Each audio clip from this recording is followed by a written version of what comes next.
គ្រប់ជំរាបសួរប្រិមត្តទូរទស្សនិកជនកំពុងទស្សនាការផ្សាយចេញពីភ័យព័ត៌មានហងតូចជាទីគោរពរាប់អានមានករណីអគ្គិភ័យមួយកំពុងឆេះរថយន្តមួយគ្រឿងម៉ាក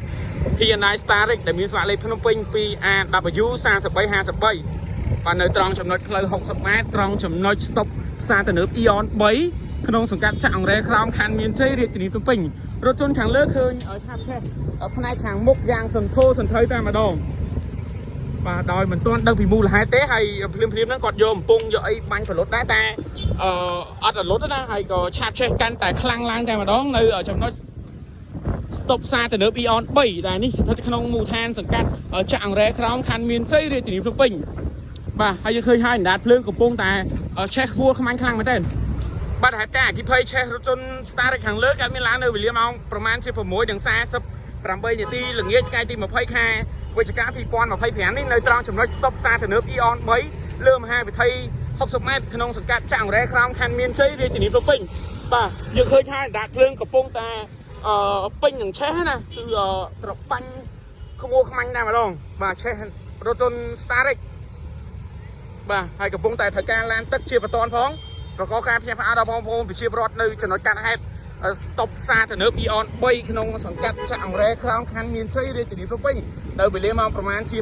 6:48 នាទីយប់ថ្ងៃទី 20 ខែវិច្ឆិកា 2025 នេះ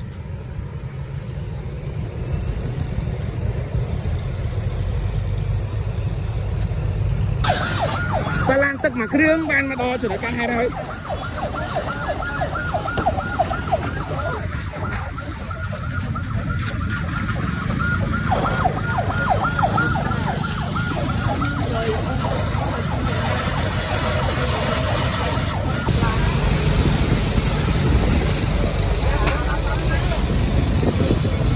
រថយន្តប្រឡោះអគ្គិភ័យមួយគ្រឿងបានមកដល់ចំណុចកាត់ហេតុហើយគឺនៅត្រង់ចំណុច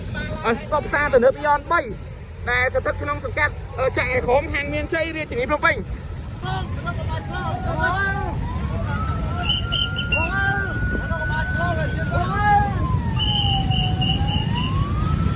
ឡានទឹកមួយគ្រឿងទៀតបានមកដល់ដែរហើយហេតុការណ៍ខាងលើនៅត្រង់ចំណុចស្តុបផ្សារទំនើប Eon 3លើមហាវិថី 60 ម៉ែត្រក្នុងសង្កាត់ចាក់អង្រែក្រោមខណ្ឌមានជ័យរាជធានីភ្នំពេញនេះរថយន្តប្រឡោះអគ្គិភ័យរបស់យោធានគរបាលប្រឡោះអគ្គិភ័យរបស់អគ្គស្នងការដ្ឋាននគរបាលជាតិក៏បានមកដល់ដែរ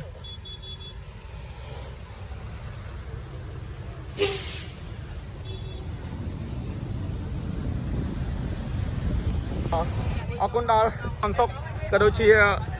ក្រុមការងារនៃផ្សារទំនើប Eon 3ដែលបានជួយជាអំពងប្រឡោះអគ្គិភ័យនេះដើម្បីមកជួយអន្តរាគមន៍បាញ់ប្រលត់អរគុណ